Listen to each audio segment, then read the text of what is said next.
bit wet out there. Bit wet. So, introduce yourselves. Who are you?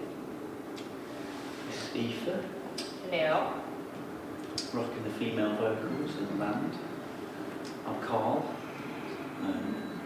I sing as well. I write a lot of material. I play sax. I'm Wayne. I play trombone. I co-produce some of the stuff. I do some backing vocals too. Yeah, just an added flavour to the band, really. Yeah. So you've been together nearly 2 years now. How did Horman form? Well, it started around a studio that I built in my back garden. And initially I was a live looper, writing a load of stuff. And as it developed, I realised I wanted to get a band together. And the first person I met was Lawrence, our drummer, at work. We used to work for a local music service together, and we were both tutors. It was an older lineup. About 3 years ago, it was a different lineup. And Lawrence is the only musician who's still in the band now. And then probably about 2.5 years I met Wayne. It was about 2 years, wasn't it? We did a gig together. It was through a mutual friend. And yeah, you supported us. I invited you to gig at my local pub, basically. That's right, yeah. And really liked his sound, you know. And it was literally just a few weeks after doing that gig, I got a phone call from you saying, would you like to join my band? Yeah. I was like, yeah, right then. And yeah, it was, it was quite nice to hear that, because your band was one of the very few bands that I really liked, so for you to ring me, I was like, yeah, sure, and it's been good ever since, I'm glad I joined it, it's been a good experience, especially playing with someone he's a very high level player, he's a very high level brass player, and for a musician it's good to play with people who are that bit more Push you on a bit, yeah. Yeah. Well, Wayne's a more advanced vocalist than me. Yes. And Wayne's been helping us to work our vocals up. Yeah, to how it is now. Yeah. So, yeah. It's kind of been a good two-way thing, learning off me, I'm learning off you. Yeah. And the whole development of the band now is a lot more freer. It's a lot more.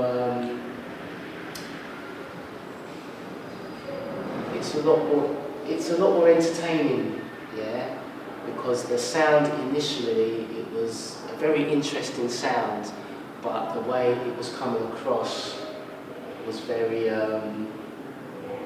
not quite comfortable. It was a little bit more, because the electronics initially were, I was writing them, and I was inexperienced at that. It wasn't until I met Freddie Frogs, who is French, obviously, who's an electronic producer, and I worked then with him to bring our electronic bass lines and synths up to another level, really, and we started then reworking the arrangements with the current live lineup.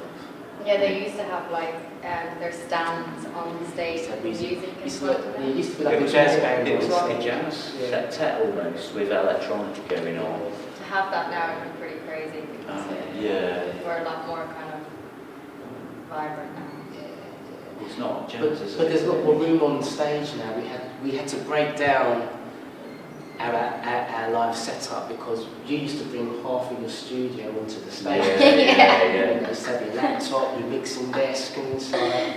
And you used to have really freak out. And then we used to worry about if people would tread on the wires and stuff. So it wasn't really a good setup to be able to be free and perform. So we had to strip off it a lot of things, so we can make it easy for us, so it can allow you to express yourself without worrying about your mixing desk or your wires being like getting a bill all over it or anything. You know, it's a lot more freer now. You know, so you can concentrate on performing it. You know, and it's made a difference. Yeah, you know, big time. it's made a big difference. The crowd are a lot more receptive to us now because we're not worrying about what's on the stage. We're performing. We're performing. And it's We've allowed ourselves to perform now, and it's made things a lot better because doing the sort of music we do, mixing the live with electronic, it's quite a tricky thing to like do, especially when we're playing venues which aren't really used to putting on bands that have an electronic and a live setup. You know, it's there's a lot of room for error. You know, and we've managed to bypass a lot of those problems now. You know, It's been a learning curve. You probably answered like 3 of your questions. Well, you probably have, but going back to the original question. Tell me about the songwriting and Oh. recording process and what makes this EP different. I hear you live nomadically before you build your own studio. Bob? Okay, I was just going to say about Aoife joining the band. What would you say a little bit about that? And I'll come back to that question on that. What do you mean? How did you join the band? How did we meet? Oh, so we were like neighbours, and so Simon, who's the guitarist, me and him used to date. We used to live next door to Carol, and then when we broke up, I'd like made the banner, and I used to go watch them all the time, and just like it was the most best fun dancing. And then then a few weeks later I was asked to join. Well, there was like Steve, who Carl lives with. He came to visit me one day and he said, "Oh, I think you should join the band. I think you'd bring a good element to the band." And I was like, So me and Carl spoke about it, and we spoke to Simon, and we all decided, yeah, let's just go for it. So now it was truly a really good thing actually, because I hadn't sang in like 10 years.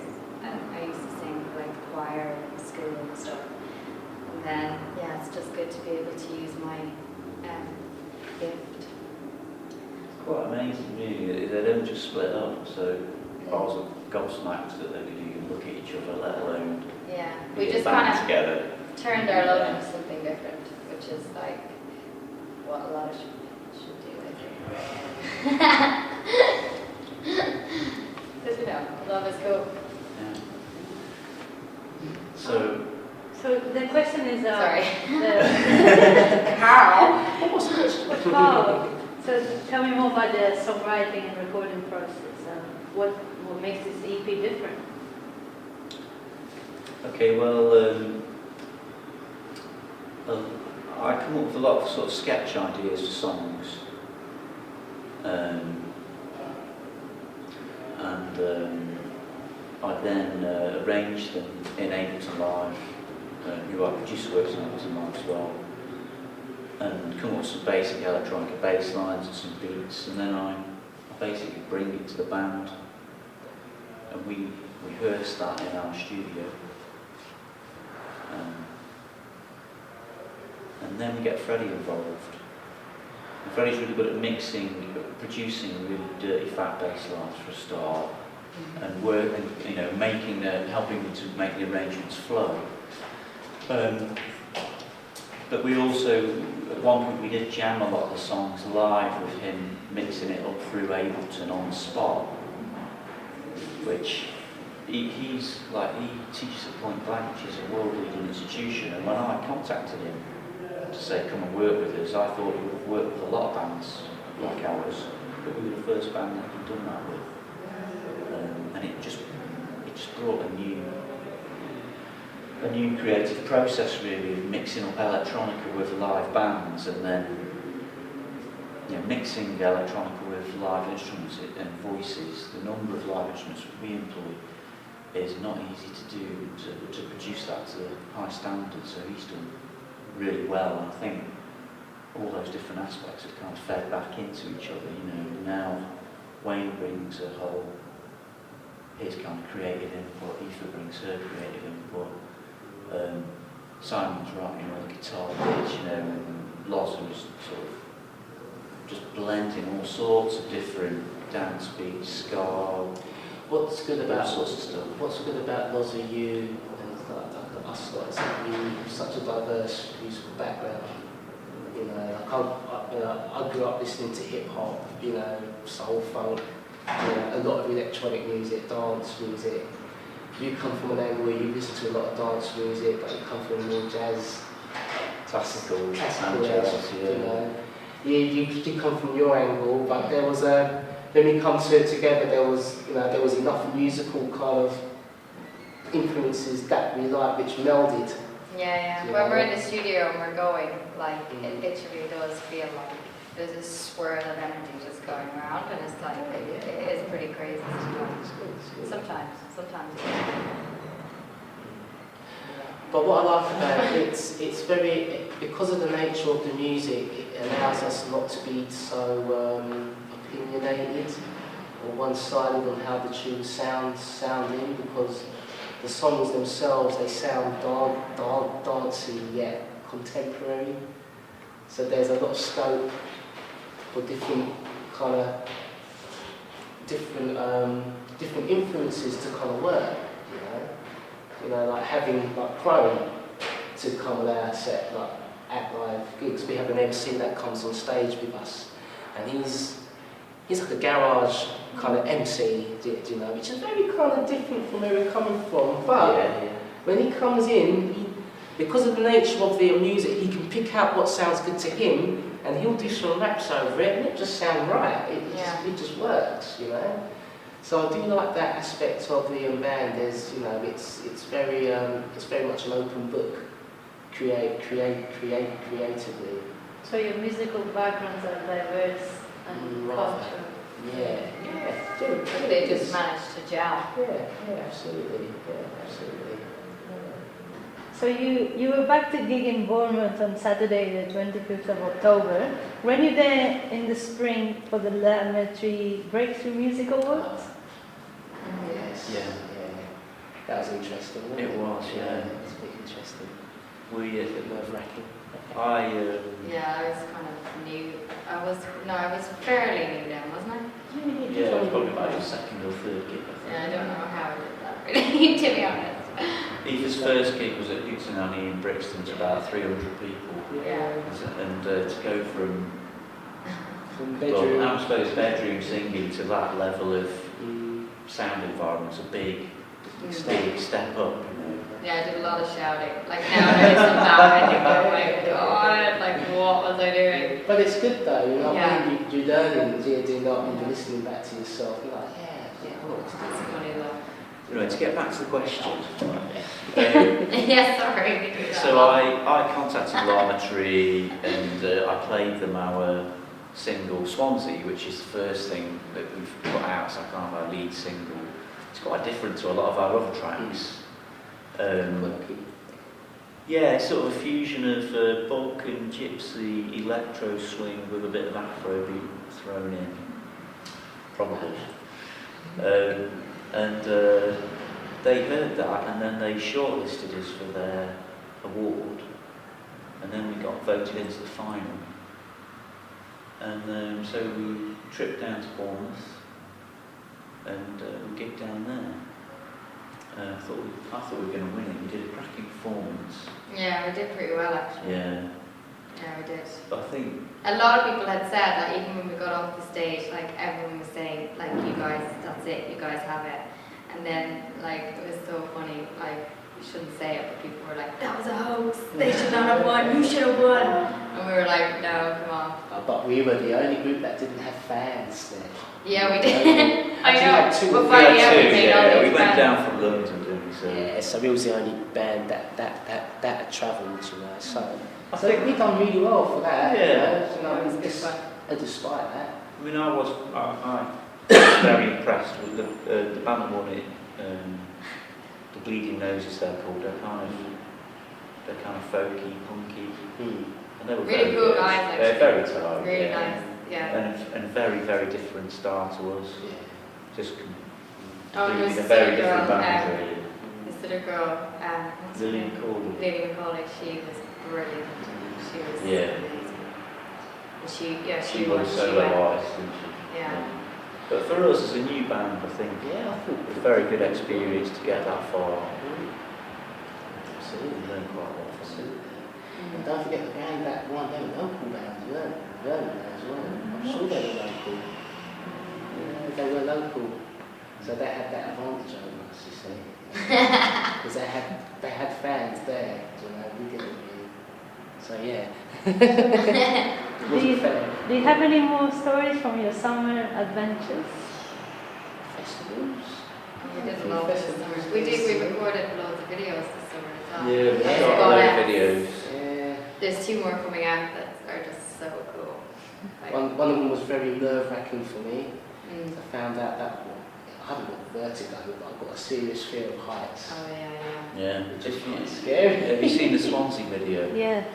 Well, we shot that in 2 days, and we went down to the Gower, which is the peninsula by Swansea, and we stayed in gorgeous nature. Luckily, it didn't rain.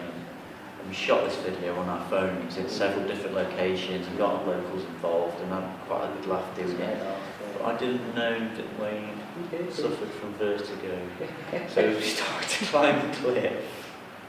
And he was just I turned round and went with my "Oh, climbing yeah." into a rock. Yeah. And it was absolutely convincing to keep moving by basically lying to him and telling him And I was it so was going to mean, I get didn't low. even know how I bad wasn't it was. born to be a mountain goat, I was born to be a human being. So if you watch that video, most people don't notice, but Wayne is actually sat down in the middle of the kind of cliff bit the entire time. And I'm all looking cool sitting down, but there's a reason why I'm sitting down. You know? I didn't want to get up, so I was scared. Oh. But the winds might just blow me away.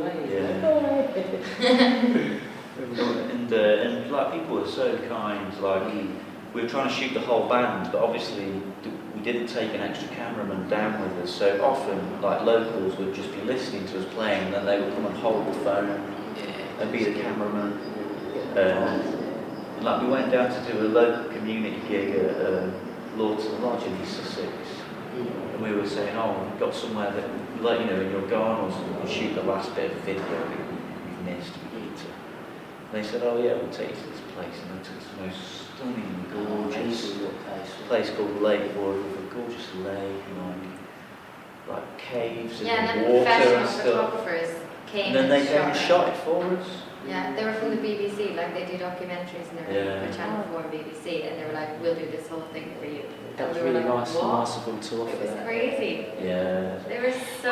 Because they saw us play the night before. Oh yeah, and they were And they like, really liked Very it. And they bad. wanted to Yeah. get oh, we involved. wanted a signed copy, wasn't it? And we were like, what? This is so cool. Absolutely. That was really nice of them. That was really fun. So you started your EP launch tour on Saturday, 4th of October, to sell out 400 or so crowd at the Hootenanny in Brixton. How was that gig, and where else can we hear you play? Yeah, it's brilliant. Yeah, it was packed. You know, by the end of the gig, like front 6 rows of waving their arms in the air. That was a great feeling. I was too scared to stage dive. Yeah, no. But it's difficult with all the wires and that on these, you know. So but yeah, it's good. We just got back from a little tour of Bristol. We played the Canteen, and Bournemouth. We played the Winchester. But again, really super friendly up for the crowds. Completely packed. Made some really good friends. Yeah, people like, you know, we stayed over down there and partied all night basically. And just kind of like having an adventure really. We're gigging the Roman Road Winter Warm Festival, which is local to us, on Friday the 5th of December. You've got gigs before that, haven't you? Well, we've got a gig on Thursday, but I doubt this will be edited by then. Oh, no. We're gigging at New Crossing as well. We're gigging at Tooting Tram Social Saturday the 13th of December. That'll be a really funky night if anyone likes to dance to proper funk and beats. And then a place where we kind of grew up as a band, Paper Dress Vintage, down in Shoreditch. We've gigged there 5, 6, 7 times over the last 2 or 3 years. We're back there again on the 20th, Saturday 20th of December for like a winter party, dress-up party, vintage, furry animals. I think we're going to call it Mr. Tubman's Secret Wardrobe Party. Really? Yeah. That'd be quite cool. Because Pachango hosted us, they're a festival band, and they hosted us in Bournemouth, and they threw a wicked party called the Night Garden, and loads of their people like dressed up with like, half of them wearing like curly horns and stuff on their heads, and the other half were dressed up as snails. And the whole place was done out like a jungle, and they really looked after us, so I feel like we want to put on a cracking party for them in return.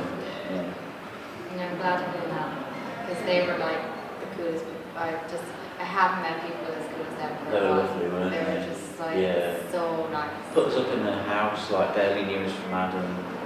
You know, they've got kids and stuff, and they're just really, really welcome.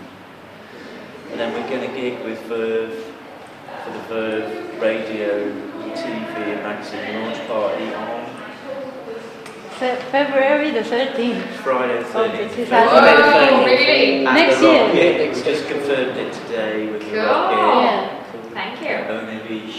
There's a couple of other bands going to play, loads of DJs getting involved. Cool. We're doing television interviews on the night with people, and Wow. A lot of plans happening this year. Yeah. Bring it on. Where can we find you? On the website, YouTube? Horman. That's HORNMAN.co.uk.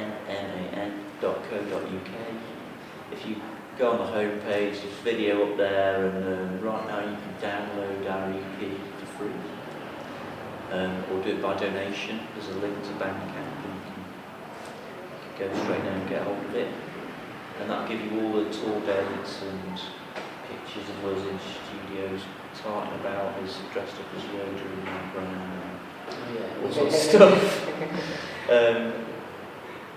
Go take a look. Okay. Thank you for having us coming Thank today. you. Thank you very All right, much. Thank you. welcome. Okay. Thank you.